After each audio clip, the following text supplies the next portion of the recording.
nabasa ko lang po. Sabi doon, marami nga daw, ay nabasa ko lang.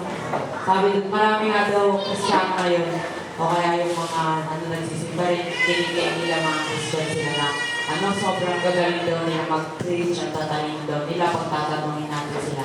Alam nila lahat ng nasa Bible, kabisado nila. Pero sabi doon sa nabasa ko, sabi ni Brother Branham daw, yung in scripture lang, in the scripture daw, kahit daw gano'n natin yung kaalam, kabisado, kung wala daw spirit doon, patay lang daw yung word na binibigkas natin. Kailangan daw yung word na binibigkas natin, may spirit daw yun. Yung spirit kasi, yun yung nagbibigay ng buhay. Kailangan, hindi lang tayo parang puro kabisado, ganyan. Kailangan, inaano natin sa puso natin na, para maintindihan natin, mabigay sa ating ng revelation kung ano pa talaga yun. Saka, dapat, yung hindi lang tayo basta-basta na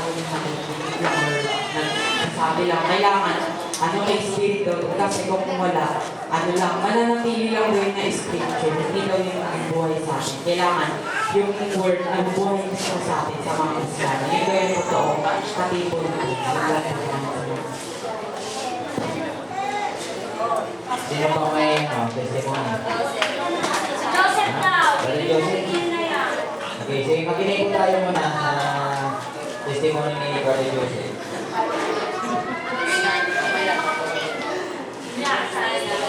Hello. Magandang hapon sa inyo lahat.